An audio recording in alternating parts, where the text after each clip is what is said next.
BCom part third के सभी विद्यार्थियों का बहुत बहुत स्वागत। आज भी हमारा कल की तरह फंक्शनल मैनेजमेंट की पुस्तक का अध्ययन हो रहा है।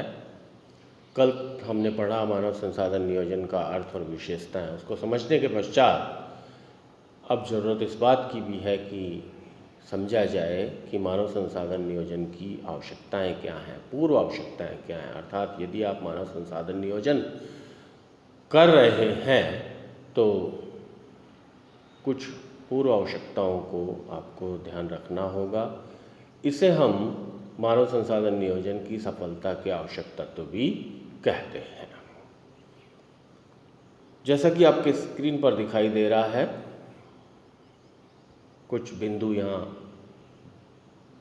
स्पष्ट हैं, हम उन्हें समझने का प्रयास करते हैं। पहला पॉइंट, स्पष्ट एवं सुपरिभाषित उद्देश्य। यदि आपको मानव संसाधन नियोजन करना है तो सबसे पहले अपने उद्देश्य को स्पष्ट करना होगा और उसे सुपरिभाषित करना होगा, तभी आप मानव संसाधन नियोजन अच्छे ढंग से कर सकते हैं। अर्थात कब कर्मचारियों की भर्ती करनी है, कैसे करनी है, ये सब स्पष्ट सुपरिभाषित उद्देश्य से ही निर्धारित हो सकता है। दूसरी पूर्व आवश्यकता की बात है, पृथक विभाग होना चाहिए। मानव संसाधन नियोजन करना है तो जनरल डिपार्टमेंट से काम नहीं चलेगा। इसके लिए एक पर्सनल डिपार्टमेंट सेपरेटली स्थापित करना होगा जो प्रत्येक समय इसी कार्य में संलग्न रहे और वो मानव संसाधन नियोजन का कार्य करता रहे। तीसरी बात, प्रशिक्षित नियोजनकर्ता होने चाहिए। अर्थात जो प्लानर हो वो ट्रेंड हो। अनट्रेंड प्लानर से अच्छा नियोजन आप नहीं कर पाएंगे, तो यह भी एक पूर्व आवश्यकता है। इसके बाद प्रभावी सूचना प्रणाली, यह भी ठीक बात है कि जो मानव संसाधन नियोजन कर रहे हैं तो प्रभावी सूचना प्रणाली को अपनाना होगा, क्योंकि जब तक आपके पास विस्तृत क्षेत्र से आंकड़े अच्छे ढंग से एकत्रित नहीं होंगे तो सफलता मिलना मुश्किल है। तो इस बात की ज़रूरत है कि हम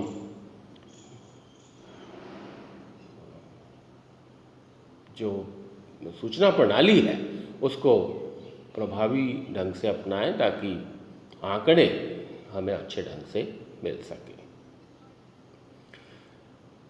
मानव संसाधन नियोजन करने वालों को पर्याप्त संसाधन भी उपलब्ध कराने पड़ेंगे। उनको कंप्यूटर, लैपटॉप और जो आधुनिक साजो सामान है वो सब उन्हें उपलब्ध होना चाहिए, तभी वो अच्छे ढंग से कार्य कर सकते हैं। इसके बाद उच्च प्रबंधकों का समर्थन है, ये जरूरी है। सेवी वर्गीय प्रबंध मानव संसाधन नियोजन के कार्य को करेगा, लेकिन सेवी वर्गीय प्रबंध से भी ऊपर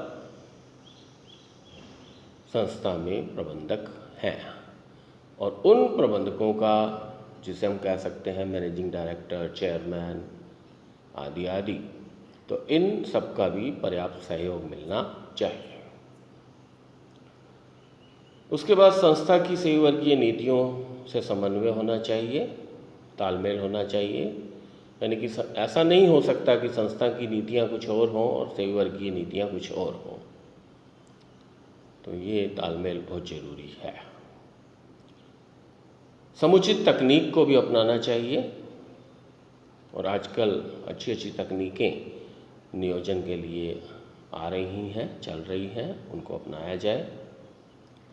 परिमाणात्मक एवं गुणात्मक पहलुओं पर जोर दिया जाए। हमें सिर्फ संसाधन नियोजन इसीलिए नहीं करना कि संख्या बल बढ़ा लें, बल्कि अच्छी योग्यता वाले व्यक्तियों को हम प्राप्त कर पाएँ, यह भी मानव संसाधन नियोजन में शामिल किया जाए। जहाँ तक व्यवहार योग्यता का सवाल है, अर्थात यह व्यवहार योग्य होना चाहिए। ऐसा मानव संसाधन नियोजन नहीं हो जो कागजों में ही रह जाए, प्रैक्टिकली या व्यवहारिक रूप से उसे करने में मुश्किल आए, जटिलता हो, वो नहीं होना चाहिए। उचित समयावधि अर्थात समयावधि का उचित होनी चाहिए। कम समय और अधिक लंबे समय के लिए मानव संसाधन नियोजन ना हो, बैलेंस करना होगा आपको। और अंतिम बिंदु के रूप में मूल्यांकन व्यवस्था की बात है कि अर्थात जो मानव संसाधन नियोजन किया जा रहा है या किया जाएगा उसका हम मूल्यांकन कर पाएँ। यदि हम मूल्यांकन नहीं कर सकते हैं उसका, तो ऐसा नियोजन प्रभावी नहीं माना जाएगा। तो उक्त बिंदुओं से मानव संसाधन नियोजन की पूर्व आवश्यकताएँ स्पष्ट हो रही हैं। अब मैं इसके साथ ही दूसरा एक टॉपिक और आपको स्पष्ट कर रहा हूँ, मानव संसाधन नियोजन की सीमाएं। अर्थात मानव संसाधन नियोजन के अनेक लाभ हैं, लेकिन अनेक ऐसे कारण हैं जिससे मानव संसाधन नियोजन सीमित हो जाता है या उसका प्रभाव कम हो जाता है। उसके विभिन्न बिंदु इस प्रकार हैं। विरोधी अवधारणा, अर्थात प्रबंधकों की या कुछ व्यक्तियों की सोच ही ऐसी होती है कि नियोजन की आवश्यकता ही नहीं है, जरूरत होगी तो अधिक पैसे देकर भी हम कर्मचारियों को दूसरी संस्थाओं से प्राप्त कर लेंगे, या अपने संस्था से कर्मचारियों को हटाना होगा तो कोई भी आरोप लगाकर हटा देंगे। तो ऐसी सोच होने से मानव संसाधन नियोजन प्रभावी नहीं होता या लागू ही नहीं होता या अपनाया ही नहीं जाता।